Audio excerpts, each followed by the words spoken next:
Assalamualaikum Mamang-Mamang, kembali lagi di Mamang Thomas Channel.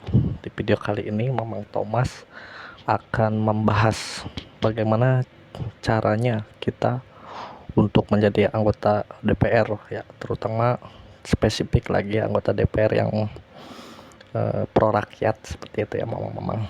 Karena di video ini Mamang tidak akan mengkritik DPR, Mamang tidak akan menyebutkan gonjang-ganjing apa yang terjadi di sosmed gara-gara DPR, tapi memang akan memberikan solusi bagaimana caranya menjadi DPR yang pro rakyat.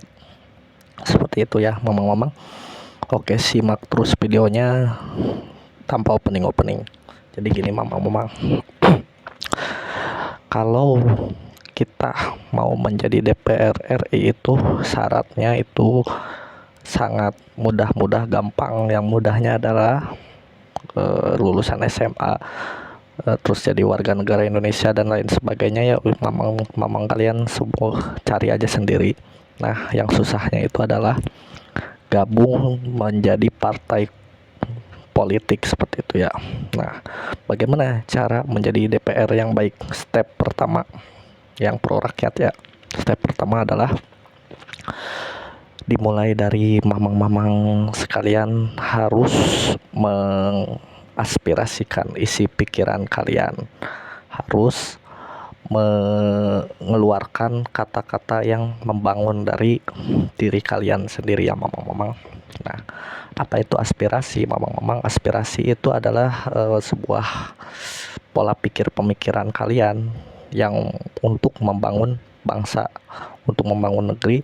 Pola pikir kalian itu harus dituangkan, harus banyak masyarakat yang tahu. Karena apa? Karena di DPR itu banyak rapat-rapat. Nah, di rapat-rapat itu mamang-mamang sekalian harus bersuara. Nah, seperti itu ya, yang belum jadi DPR ini mah ya. Kalau yang udah jadi DPR mah pasti bersuara di rapat paripurna. Nah, dimulai dari situ mamang-mamang harus menggunakan harus belajar komunikasi, harus belajar berbicara. Nah, itu cara menjadi DPR yang baik. Yang kedua adalah mamang-mamang harus punya sebuah program atau program yang sudah berjalan di lingkungan sekitar mamang-mamang. Sebagai contoh, mamang-mamang sekalian bikin jalan atau membuat sampah jadi dibakar tapi tidak berpolusi, disaring dulu asapnya. Nah, itu harus ada program-program seperti itu. Agar apa? Agar masyarakat menilai, oh, tidak hanya pandai berkomunikasi, tapi juga mamang-mamang sekalian bisa praktek. Nah, bisa praktek untuk untuk solusi dari permasalahan yang di daerah mamang-mamang. Nah, itu yang pertama adalah pintar berkomunikasi, yang kedua adalah mempraktekkan apa yang dikomunikasikan oleh mamang-mamang, yang ketiga adalah mamang-mamang sekalian butuh dana yang besar. Nah, dana itu untuk apa mamang-mamang? Untuk bukan untuk yang konotasi hal negatif ya, tapi untuk dana sosial misal, tapi bukan gratifikasi. Dana sosial apa? Misal membangun jembatan, membangun jalan, itu kan ada harus pakai dana. Nah, itu kalau bisa pakai dana pribadi mamang-mamang. Untuk apa? Untuk masalah sosial tersebut. Ide, program, ada ide, pintar berkomunikasi, terus bisa merealisasikan ide, terus punya dana yang besar. Nah, itu menurut Mamang Thomas ya, menjadi DPR yang baik itu harus seperti itu, harus melayani rakyatnya. Nanti di tahun 2029 ada pemilihan DPR ya. Mamang-mamang harus siapkan itu. Terus apalagi mamang-mamang harus gabung ke partai politik. Nah, di gabung ke partai politik itu ada yang namanya kampanye ya mamang-mamang. Pas kampanye, karena mamang-mamang udah kaya raya, maka pas kampanye kalau bisa jangan menggunakan uang partai, atau kalau bisa kampanyelah tanpa uang. Contoh kampanye tanpa uang seperti apa?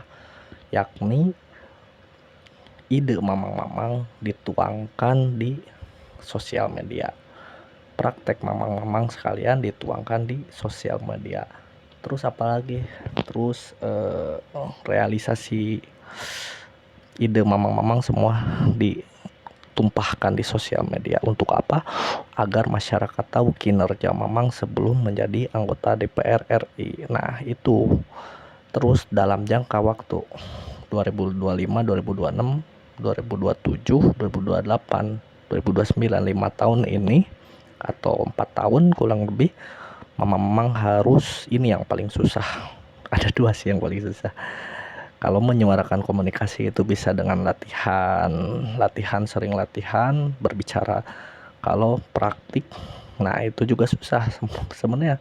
Susah gampang kalau mau jadi DPR yang baik gitu ya. Gampangnya di persyaratannya minimal SMA, terus berketuhanan yang Maha Esa, tinggal di Republik Indonesia. Tapi dibaliknya kalau mau mamang sekalian kepilih itu luar biasa susahnya. Sebagai contoh komunikasi ya, bisa dengan latihan terus komunikasi. Nah dipraktikkan itu butuh biaya. Jadi mamang harus secara tidak langsung, mau atau tidak mau, mamang harus sukses dulu ya. Harus biaya kebutuhan pribadi dan kebutuhan orang-orang terdekat udah terpenuhi semua, maka mamang layak untuk menjadi DPR RI. Nah kenapa? Karena praktik itu membutuhkan biaya mamang. Nah mamang bisa dengan bisnis, dengan apa yang halal tentu saja, agar mamang menjadi kaya, dan kekayaan itu digunakan untuk bantuan sosial.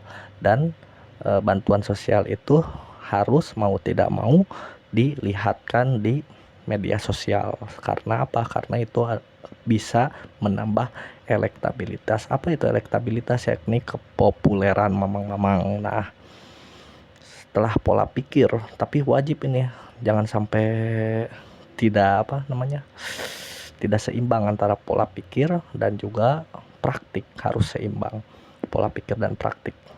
Nah terus kampanye itu harus mendapat elektabilitas. Kalau mau dipilih, apa itu elektabilitas? Tadi udah diterangin ya, kepopuleran. Nah cara mendapat populeran ini yang susah mamang. Banyak orang di luar sana yang ngupload 1 video 2 video langsung populer, tapi banyak yang ratusan video baru mendapatkan elektabilitas, bahkan ribuan video, bahkan udah mencoba, tapi itu yang susah, elektabilitas atau kepopuleran. Maka dalam waktu 4 tahun ini mamang sekalian harus mengejar yang namanya kepopuleran. Dengan apa? Dengan bermedia sosial. Dengan di media sosial itu, ingat, garis bawahi, komunikasi yang baik, ide yang baik, dan juga dengan uang yang baik dan juga halal tentu saja ya mamang. Nah setelah itu insya Allah dana kampanye juga, kalau bisa tidak menggunakan dana kampanye partai, melainkan dana kampanye sendiri pribadi seperti itu. Tapi mamang pasti harus masuk partai. Nah masuklah mamang ke partai yang menurut ideologi mamang selaras atau sehati ya, seperti itu ya mamang. Maka mamang doakan semoga di 2029 ini ke polanya itu untuk memilih DPR RI itu seperti itu. Pertama, bagaimana komunikasi dia, bagaimana ide dia, bagaimana direalisasikan atau tidak ide itu. Nah setelah itu mamang harus menjadi kaya dulu, harus udah selesai kehidupan pribadi mamang untuk diri pribadi, tidak ada tunggakan atau hutang atau lain-lain, dan harus mempunyai sensitivitas terhadap keadaan sosial. Nah seperti itu ya mamang. Semoga di 2029 ini mamang sekalian menjadi mamang yang DPR RI yang pro rakyat. Nah di sini mamang tidak akan mengkritik karena kinerja DPR RI sekarang menurut Mamang Thomas itu sudah mantap. Oke, Sekian saja dari Mamang Thomas. Assalamualaikum warahmatullahi wabarakatuh.